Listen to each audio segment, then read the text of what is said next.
اسی طرح انہیں اپنی مرضی کا لباس بھی پسند ہے۔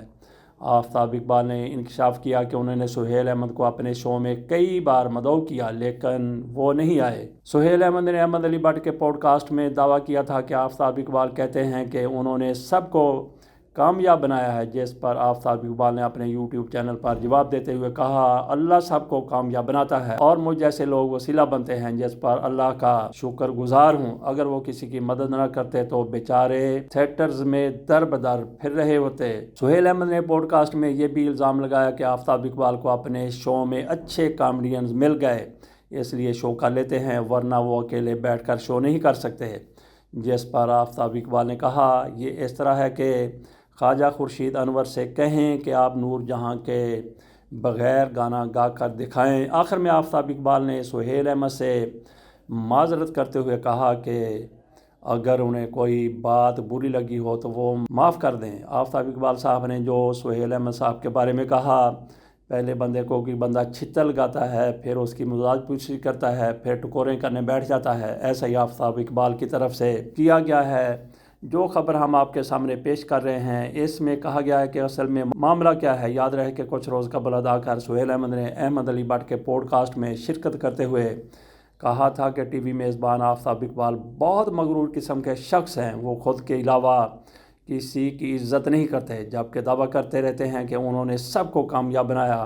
ساتھ ہی انہوں نے کہا کہ آفتاب اقبال نے ان کے ساتھ حسب حال پروگرام کرنا چھوڑ دیا، لیکن وہ 15 سال سے وہی پروگرام کر رہے ہیں کیونکہ انہیں وہاں بہت عزت مل رہی ہے۔ میزبان نے جب انہیں بتایا کہ آفتاب اقبال کا کہنا ہے کہ مرحوم امان اللہ سب سے بڑے کامیڈین تھے اور وہ دوسرے نمبر پر آپ کو رکھتے ہیں، اس پر سہیل احمد کا کہنا تھا کہ وہ کون ہوتے ہیں کسی کو نمبر دینے والے۔ یہ تھا قضیہ آفتاب اقبال اور سہیل احمد کے مابین۔ ان کے بارے میں ہم نے کہا کہ یہ دو بھانڈوں کی لڑائی تھی جو ختم ہونے میں نہیں آ رہی۔ مشی خان نے ابرار الحق کو گجنی، جبکہ ابرار الحق نے جواب میں ان کو گنجی کہہ دیا۔ تفصیل اس معاملے کی کچھ یوں ہے کہ حال ہی میں ابرار الحق نے مشی خان پر تنقید کرتے ہوئے مختصر ویڈیو جاری کی تھی اور کہا تھا کہ اگر مشی خان کو بالی ووڈ سے کام کی پیشکش ہوتی ہے تو وہ آفر سن کر ہی فوت ہو جاتی۔ ابرار الحق کی ویڈیو کے بعد مشی خان نے بھی انہیں جواب دیتے ہوئے مختصر ویڈیو جاری کر دی، جس میں انہوں نے گلوکار کو آڑے ہاتھوں لیا۔ انہوں نے ابرار الحق کو گجنی قرار دیتے ہوئے یاد دلایا کہ کچھ عرصہ قبل ہی انہوں نے پریس کانفرنس کے دوران منہ پر ہاتھ رکھ کر پاکستان تحریک انصاف PTI کو چھوڑنے کا اعلان کیا تھا۔ وہ اپنی بات کیوں بھول گئے؟ مشی خان نے یہ بھی بتایا کہ تقریباً 30 سال قبل 1996 میں جب ابرار الحق کو کوئی نہیں جانتا تھا، تب ان کے میوزیکل کنسرٹ کے لیے کراچی سے اداکارہ کو لاہور میزبانی کے لیے بلایا گیا تھا۔ انہوں نے گلوکار کو مخاطب کرتے ہوئے کہا کہ تب وہ بطور استاد ملازمت کرتے تھے، جبکہ مشی خان کو اس وقت بھی دنیا جانتی تھی۔ اداکارہ نے دعویٰ کیا کہ انہوں نے اسی میوزیکل کنسرٹ میں 30 سال قبل گلوکار کو اس وقت حوصلہ دیا جب انہیں کوئی نہیں جانتا تھا۔ اداکارہ نے مزید کہا کہ ابرار الحق نے ان کے بالی ووڈ میں کام کی پیشکش پر خوشی سے مرنے کی بات کی ہے۔ یہ بات وہ نہ کریں، جن کی موت جب لکھی ہوگی تب وہ مرے گا، اور ایسی بات نہیں کہ وہ خوشی سے ہی مر جائیں۔ ان دونوں فنکاروں کے جھگڑے سے قبل ابرار الحق نے انٹرویو میں دعویٰ کیا تھا کہ انہیں بالی ووڈ میں کترینہ کیف کے ساتھ کام کی پیشکش ہوئی تھی، تو مشی خان نے گلوکار پر تنقید کرتے ہوئے انہیں جھوٹا قرار دیا تھا اور کہا تھا کہ ان کی بات سال کا سب سے بڑا مذاق ہے۔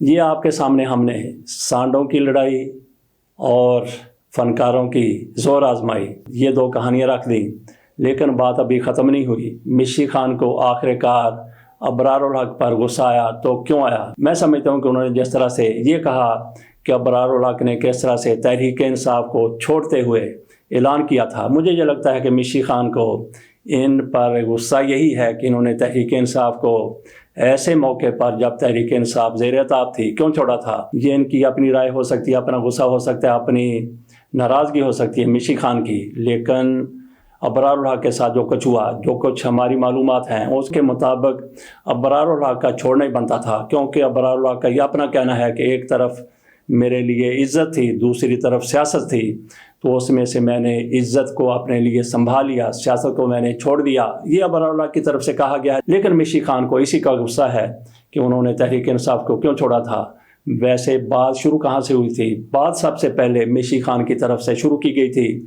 جیسے ہی ابرار اللہ کی طرف سے کہا گیا کہ انہیں تو انڈیا کی فلاں اداکارہ کے ساتھ فلم کے لیے پیشکش ہوئی تھی، اس پر مشی خان نے صرف اسی غصے کی بنا پر کہہ دیا کہ یہ شخص جھوٹا ہے، اس کو کیسے پیشکش ہو سکتی ہے۔ تو اس کے جواب میں پھر ابرار الحق نے کہا تھا کہ اگر بی بی آپ کو یہ پیشکش ہو جاتی تو آپ تو خوشی سے مر جاتے ہیں۔ اس پر پھر مشی خان صاحبہ کی طرف سے بھی ایسا ہی ترنت جواب آیا تھا۔ بہرحال ان کا معاملہ ابھی تک چل رہا ہے، لیکن جو سانڈوں کی لڑائی ہوئی تھی اس میں سے آفتاب اقبال کی طرف سے تھوڑی سی پسپائی اختیار کی گئی۔ ہم پہلے رپورٹ میں بتا چکے ہیں کہ آفتاب اقبال نے آخر پر معذرت ضرور کی ہے، لیکن یہ ایسی معذرت ہے کسی کو آپ چھتر لگائیں، لتر لگائیں، ڈنڈے ماریں اور اس کے بعد اس کی ٹکورے کرنا شروع کر دیں۔ اجازت دیجیے، اللہ حافظ۔